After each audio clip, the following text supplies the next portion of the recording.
Today, I'm going to show you how to double your meeting show rate and how this is easier than ever with AI. Most reps obsess over cold calling, emailing, prospecting. They work so hard, they do the right things, and they treat show rates as an afterthought. And it's almost like these holes in your ship that are so easy to fix and plug in. But I don't see this being taught anywhere, is how to get more prospects that accept your meetings to actually show up for those meetings. So we're going to get right into it. The number one biggest hack to improving your show rates is setting a strong meeting agenda in the literal calendar invite that you send over to the prospect. Here's some bad examples of what I see reps doing. I made all these mistakes too, so it's not just you, trust me. I had to learn this the hard way. One is just blank agendas. You have a killer cold call, but then you send a meeting invite for 5 days out that just says Connor/John introduction with a blank invite. And it's some IT director who's putting out fires left and right. And 5 days pass and they're like, wait, what is this Connor John invite? And they got a busy day and they're like, you know what? That's an easy one to skip. Other examples are learn more about your role. So maybe you do leave an agenda, but it's like learn more about your role, see how we can help. Another one is profusely thanking the prospect. Like you got to act like you've been there a little bit. So here's what this can look like. Here's a real example of what I see as representative out there. It'll be like, hi, John, thank you so much for taking the time to meet. That's the profusely thanking. I really appreciate it. Act like you've been there. Looking forward to learning more about your role. And then this is really the concrete part where the agenda, you're not giving them enough to bite off on. It's like introductions, learn more about your role and responsibilities, share a bit about what we do, discuss potential synergies. Let me know if there's anything you'd like to add. Really excited for the conversation. Like that's one a rep probably put some good effort into, but some IT director, CFO, VP of finance, whoever it is, opens that up and they're like, learn more about, like, you're supposed to know about my role.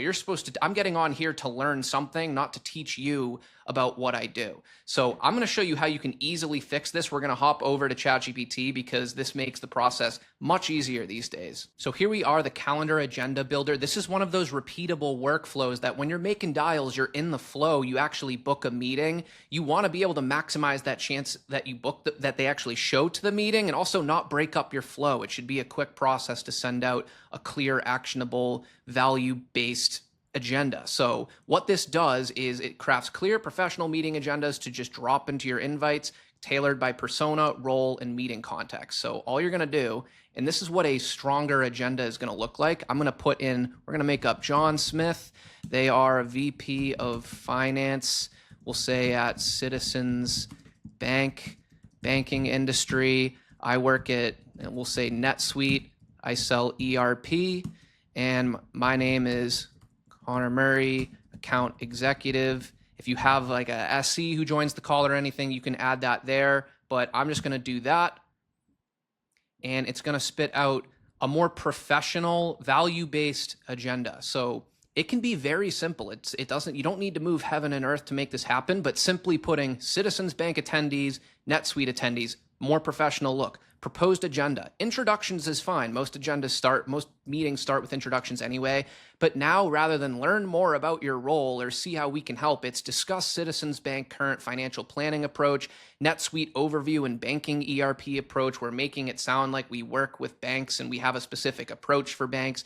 Discuss next steps. I like to put this in parentheses, if any. It kind of signals you're not going to force a next step here if it's not a fit.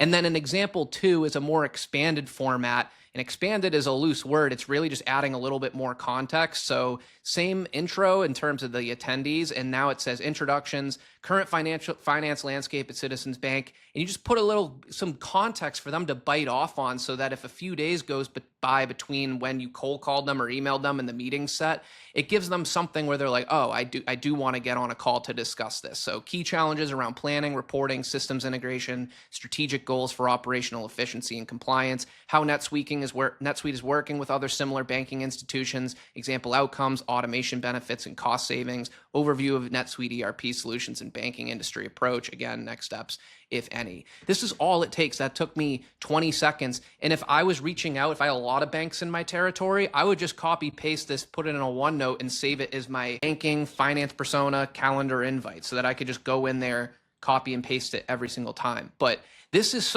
it takes such a small amount of effort, but I promise you, it dramatically improves the show rates when you give a professional looking agenda that's tailored for their industry and their job title or whatever key triggers are relevant in the case of whatever meeting you set. So this is how I've trained the GPT. This is how I like to create calendar invites. You can obviously give it other instructions. And if you want access to this GPT and all the other ones you see here and more, you can check out AI Sales Accelerator. It's in the pinned comment and descriptions below. It's really around taking these types of repeatable workflows and turning them into preset GPTs or projects with rigid instructions. So that's the number one use case to improve your meeting show rates or strong calendar agendas, strong calendar invites. But what about, there's no perfect silver bullet, perfect solution. You're always going to get prospects that ghost or don't show up. How to recover the meeting when that happens, because that's inevitably going to happen. Step one is that I always assume, if I've spoken to someone on the phone or over email, I assume the prospect will show up to the meeting. This is personal preference. I don't like to send confirmation emails, calls. I actually think that hurts your show rate and it gives the prospect an easy out. I learned this the hard way when I was a brand new SDR. I booked one of my first, what I would consider great meetings with a CFO, and I sent an email the morning of, even though they'd already accepted the calendar invite. I was like, hey, looking forward to the call. Let me know if you're still able to make it. And they were like, you know what? Actually, we have some other priorities we're focused on. Let's recircle or revisit this down the line. And I was like, why did I send that email? And I've just found that to be the case, that you should just assume they're going to show up. Step two, you get on the call and no one's joined. Forward the meeting reminder. I wait about 3 to 5 minutes. Forward that meeting reminder you got 10 to 15 minutes beforehand. Just forward it to them and say, hey, blank, I just opened the Zoom. Are you still able to join at this time? Super simple. You'll get a lot of people who see that. They were maybe going to skip the meeting. They see that. They feel a little bad. They know you opened the meeting and they jump on. What it also does is, even if they don't end up joining, a lot of people end up responding back to this message an hour or two later saying, hey, so sorry, the day got away from me. Totally forgot we had this meeting. Can we reschedule for same time tomorrow? So you recover a lot of meetings that way. I usually do that about 3 to 5 minutes in. About 6 to 7 minutes into the meeting, I will give them a call and leave a voicemail. A lot of people will answer the call and then they'll jump on the meeting from there. And then step 4 is, if you really want this meeting, if none of that works, you update the meeting invite to the same time, either the following day or same time next week. And I'll send them a quick note in that invite and just say, hey, I understand things get busy. I updated to the invite to the same time tomorrow. Please let me know if that still works for you. So this is a step-by-step process you can follow. I generally like to wait about 10 to 15 minutes before getting off the call. I've had it happen. I've had instances where some of my best opportunities that ended up becoming closed deals were prospects that didn't join until 15 minutes into the first call. So I've kind of learned my lesson to wait if I can, but this is my 4-step process anytime I get a prospect that ghosts. And it's another way to just increase that meeting show rate rather than just calling it a day and saying, oh, I wish they showed up. And then other quick fixes too that are tactical. One is, especially if it's a cold call, this is hard to measure, but the number one way by far to improve your show rate, it has to do with your tonality and your confidence on the initial cold call. When you stand out and they're like, man, that person sounded on the ball and like they could help me, the chances that they don't take that meeting are lower. They remember you stood out, so they are more likely to join the next call. 2 is book the meeting. This isn't always within your control, but if you can, book the meeting within the same week if possible. Show rates drop if a weekend elapses, like if you book it on Thursday for next Wednesday.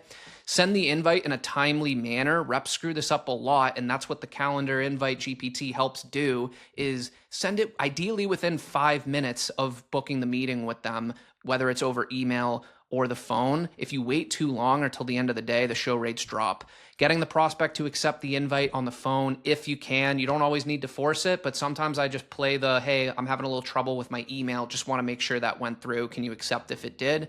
And then Gong data actually shows that cold calls in the 3 to 6 minute range have the highest show rates, but they actually drop if you go longer than that, because a lot of prospects view that more as a discovery call and they're like, why would I even get on another call? What would be different than what we just had? So that's why I also like to keep calls within this range. So super quick tactical tips. Again, if you want access to the GPT I showed you and the others, you can check out AI Sales Accelerator. It's in the pinned comment and description below. Goal is to make sure that we're on top of the cutting edge of AI and actually taking advantage of tactical use cases that are saving you time and making you more efficient today in sales. So hope to see you in there. Hope this gave you some value and improves your show rates going forward. And I will see you all on the next one.